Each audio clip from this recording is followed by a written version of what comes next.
My boyfriend tried to fat shame his friend. But what his friend said back exposed a secret so wild, I can't unhear it. That's when I realized my boyfriend was hiding way more than I knew. My boyfriend tried to fat shame his friend, but his friend blew back with something harder, and that's how I found out it's not the first time my boyfriend has blown something hard. I, 26F, had been with my now ex-boyfriend, Eric, 28M, for 2 years. Overall, we had a good relationship. Nothing crazy. Until last night when things completely fell apart. We were out at a bar with some of his friends, just having a normal night, drinks, food, the usual. Eric and his friend, Mark, 28M, were joking around, and Eric made a comment about how much Mark was eating. Something like, "Careful, Mark. You'll eat the whole damn bar." It seemed harmless at first, just typical guy humor. But then Mark looked right at me and said, "If only she knew." It was one of those moments where you instantly feel uncomfortable, like there's something going on behind your back. I had no idea what Mark was talking about, and the whole vibe at the table shifted. But before I could even react, Eric exploded. He went off on Mark, screaming at him to shut the hell up and even try to get physical. His other friends had to hold him back. Mark didn't really react, which only made Eric angrier. The whole thing was awkward as hell, and we ended up leaving early. When we got back to my place, I couldn't stop thinking about that comment. So I asked Eric, what the hell did Mark mean by "if only she knew"? What don't I know? And instead of just answering me like a normal person, Eric lost it again.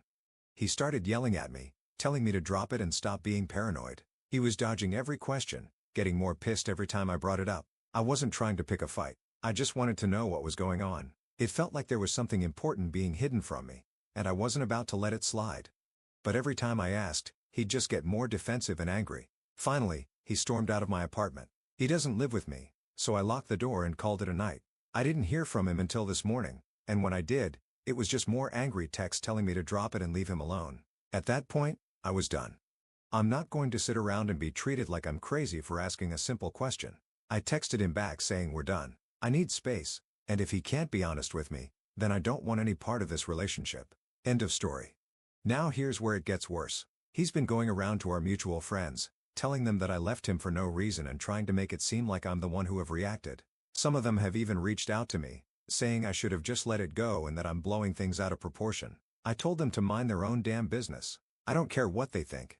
None of them were in that moment. None of them saw how he acted, and none of them have to live with a pit in their stomach that I've had since that weird comment from Mark. I'm not about to stay in a relationship where I feel like something shady is going on behind my back. If Eric can't be upfront with me after 2 years together, then what's the point? Top/relevant comments. Commenter, I get the distinct feeling that this is not the first time you've confronted him about possible infidelity.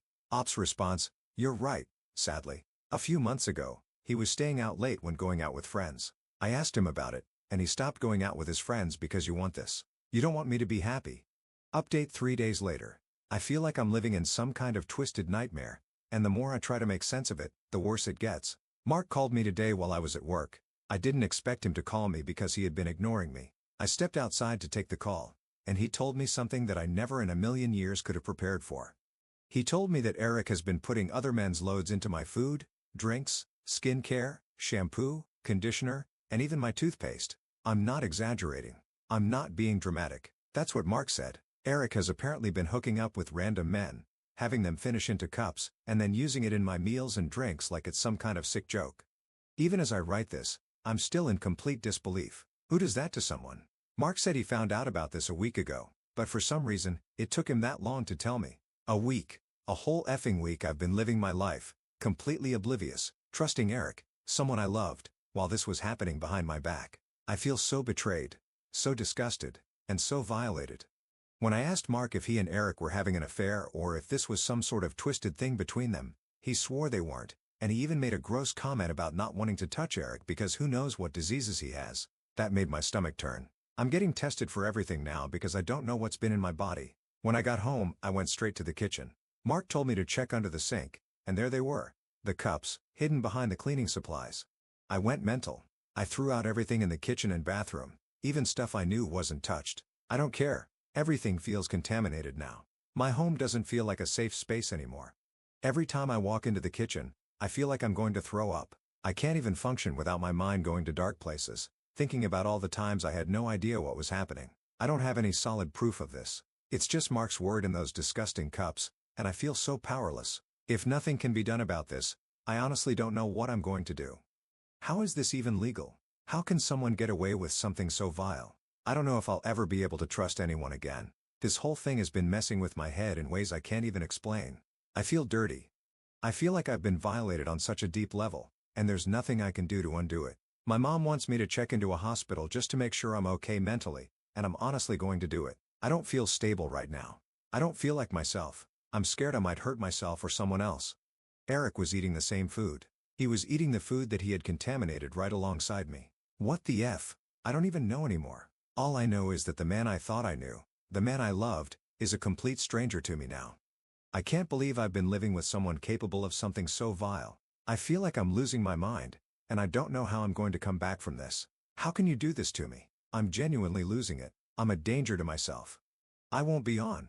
I'm going to check myself into the hospital.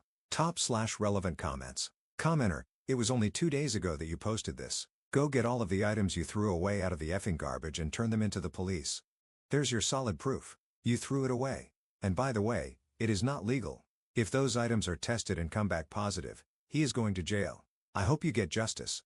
Ops response, everything I threw out was in the kitchen garbage, so it didn't get taken on trash day. My mom and cousin went to my house with the police to get it for evidence. I'm pressing charges against him. Second update, 5 months later. After everything happened, I completely broke down.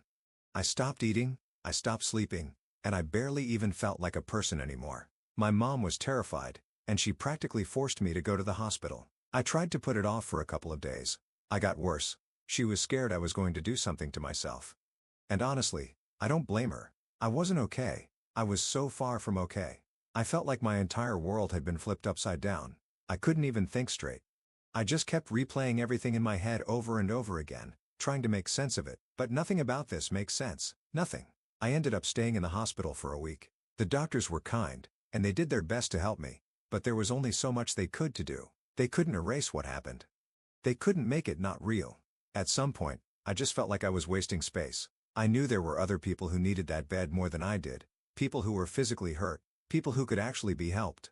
Because what happened to me? There's no fixing that. No amount of therapy, no amount of medication, no amount of time is ever going to undo it.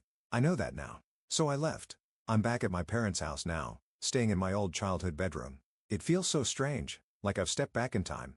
Like, I'm a teenager again, except I'm not. I'm an adult, and my entire life has just exploded in front of me, and I don't even know how to pick up the pieces. My cousin is here too, staying in the guest room, and honestly, I don't know what I would do without her. She's basically my sister, and she hasn't left my side since I got here. I know she's worried about me even though she tries not to show it. I don't blame her. I'm worried about me too. The police actually took things seriously. I was scared they wouldn't, that they would laugh at me or tell me I was crazy, but they didn't. I could see it on their faces. They believed me. They went to Mark's house to get his full story since he had blocked me the day after everything went down. That hurt more than I thought it would. I thought he was my friend. I thought he cared about me. But the second things got hard, he ran. But now I know the truth, and I finally have the full story. That night, when Mark and Eric were drinking together, Mark went to change the music on Eric's phone. While he was doing that, a message popped up from Lewis. Yes. One of the friends that told me I was overreacting. The message said, "Good night. I love you," with a heart emoji. Mark thought it was weird. Lewis and Eric weren't that close, so he scrolled through the notifications and saw a bunch from Grindr. At first, he thought maybe it was just a joke. Apparently, Eric used to go on Grindr as a joke back when they were younger and having sleepovers. But the more he scrolled, the worse it got. There were so many messages. Mark said his stomach dropped. He felt sick. He never suspected that Eric was actually gay. He never even considered it. But in that moment, everything started to click. So he confronted him. That's when Eric broke down. He started crying, begging Mark not to tell me. He told him everything. Every disgusting detail. Mark said he just stood there, frozen, unable to move.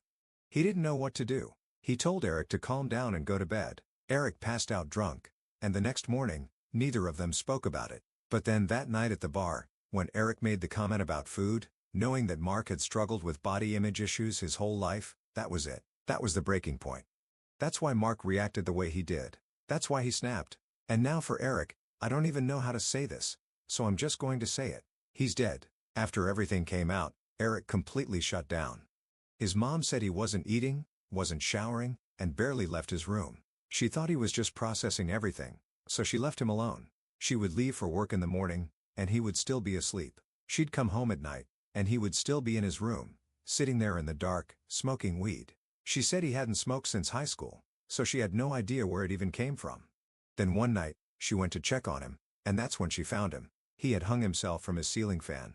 She was the one who found him alone. I don't even know how to process that. As much as I hate him, as much as I will always hate him, I felt bad for her. No mother should have to find their child like that. No one deserves that. I'm not continuing the investigation. I don't have it in me. His family has already been through enough. And honestly, his death was my closure. That probably sounds awful, but it's the truth. He was a terrible person. He ruined me. He gave me HIV. I am never going to be the same again. I will carry this for the rest of my life. I wish I had never met him. I wish I could erase him from my memory. I dread the day I die because that means I might see him again. And then there's Lewis. He's hiding. He's blocking everyone, avoiding all contact. And at first, I didn't understand why. But now I do. He was involved. He was one of them. I didn't even consider it at first, but the way he's acting now, it's obvious. And if he was, he's either going to jail or getting hit with my car, and I'm fine with either. That's all for now. Sorry if this isn't the update you wanted, but this is my reality now. I'm so angry. The thought of death doesn't even bring me peace because he ruined that for me. There's so much more to this, but I don't think it's really necessary for you guys. It's mostly just police stuff. Eric's family wanted me to attend his funeral, and then there's the whole situation with Lewis. Also, Mark tried to sleep with me. Thank you so much for the support, and I'm sorry it took so long to update. I wasn't okay. I'm still not, but I'm doing better. Your comments and messages kept me going. I love you all.